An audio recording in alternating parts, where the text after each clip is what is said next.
The night everything changed, I learned that silence can be louder than shouting. My son Noah was sleeping beside me, wrapped in soft blankets, his tiny chest rising in fragile rhythm beneath the quiet blinking of his oxygen monitor. He had entered this world early, small, delicate, and determined. Every breath he took felt like a promise I had made to protect him. Our home was never peaceful, but that night, it became clear it was no longer safe.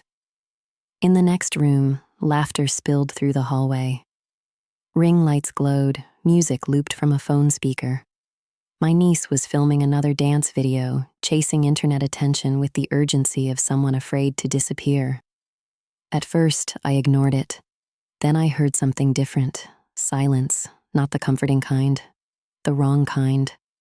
I turned toward Noah's bedside and saw the monitor dark, unplugged, its cord hanging loose beside the outlet.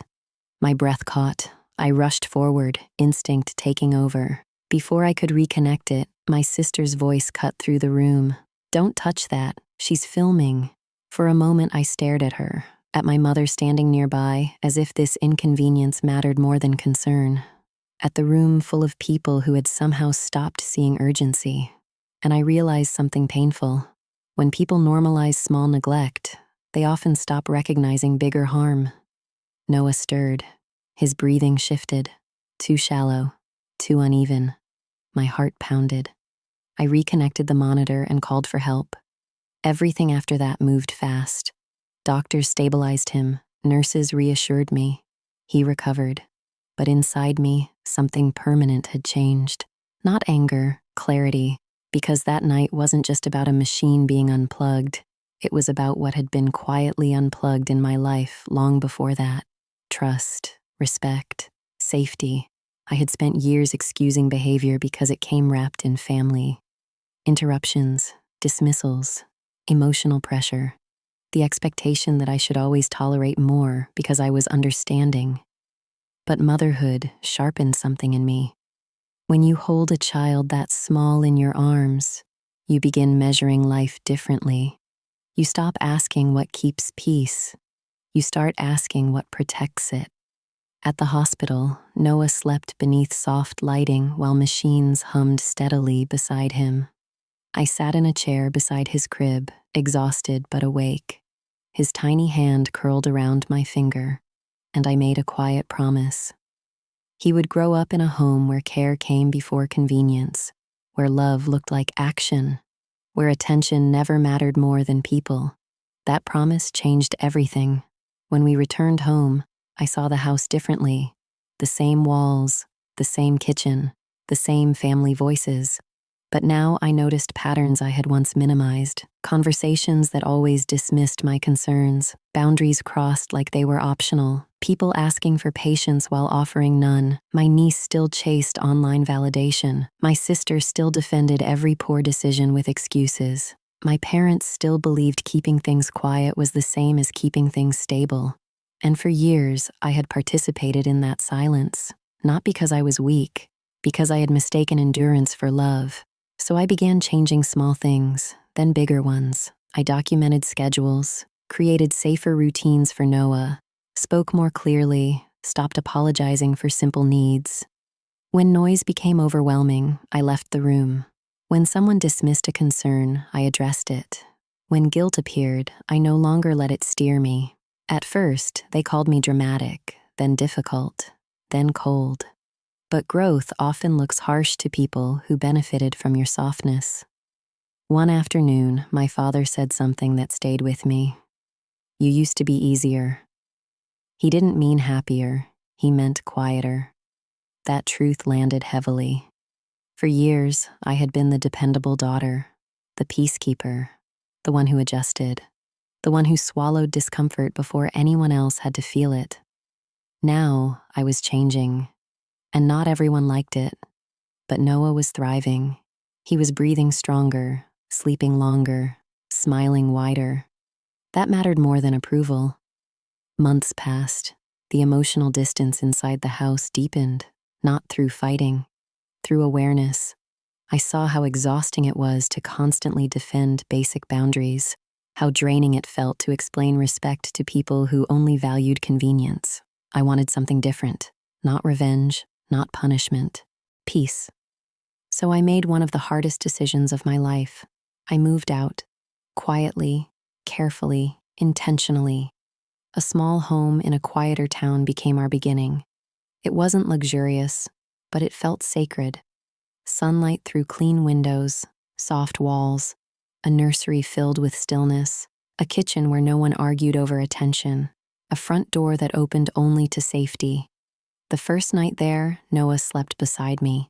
The oxygen monitor blinked softly, steady, reliable, faithful. And for the first time in years, I slept without listening for chaos. Starting over was harder than I expected. Healing rarely arrives in one brave decision. It comes through repetition, learning new routines, unlearning guilt, teaching your nervous system that calm is allowed. There were lonely mornings, bills that felt heavy, moments I questioned whether distance was too much. But every time Noah laughed, really laughed, I remembered why I left. He began to grow stronger. His steps came wobbly and triumphant. His smile widened into joy that filled rooms. He no longer startled at sudden noise. He trusted sleep. He trusted stillness. He trusted home. That healed something in me. I also began rebuilding myself. Therapy helped me untangle years of emotional conditioning. I learned that protecting peace is not selfish, that boundaries are not rejection, that family can be meaningful, but not at the cost of emotional safety.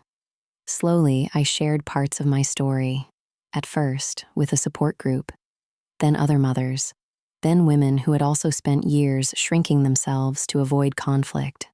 I never told it for sympathy. I told it because truth can become a bridge, and people began responding. Messages arrived from strangers. I finally moved out too. I stopped apologizing for saying no. I realized I was raising my children in stress I had normalized. Their honesty reminded me something powerful. Healing is personal, but courage often spreads. Years earlier, I had believed success meant staying loyal no matter the cost. Now I saw it differently. Success was not endurance without boundaries. It was building a life where love and safety could exist together. My parents reached out eventually, not dramatically, just slowly. A call, a message, then small conversations. For the first time, I spoke without fear of upsetting everyone. I was kind, but clear. If we were rebuilding anything, it would be through respect, not silence, not guilt, not pretending. Relationships changed. Some grew healthier, some stayed distant, and some never returned to what they once were. That was painful, but also honest. Noah grew. Toddler feet became running feet. Fragile breaths became loud giggles. Hospital worry became playground joy. He loved sunlight, books, rain on windows, and wrapping his little hand around mine while falling asleep. One evening, while rocking him to bed, I looked at the framed oxygen monitor I had placed in his room, not as a reminder of fear, as a reminder of resilience, a symbol that survival often begins quietly, that safety can be rebuilt, that breath returns, that people can begin again. My niece disappeared from social media over time. My sister moved into a life less centered on attention. My family changed in ways I could not control, but I stopped trying to carry everyone. That was its own freedom. Now, when people ask how I found strength, I tell them the truth. Strength did not arrive as shouting, it arrived as a whisper, a mother deciding her child deserved peace, a woman deciding she deserved it too. Today, Noah runs through our little house with wild joy. His laughter fills rooms that once held silence. The windows stay open, the air feels light, and every night before bed, I sit beside him and listen. Not for fear, not for alarms, just breath. Steady, strong, beautiful. I used to believe family meant enduring everything. Now I know better. Family should help you breathe, and when they cannot, sometimes success begins when you finally build a life where you can.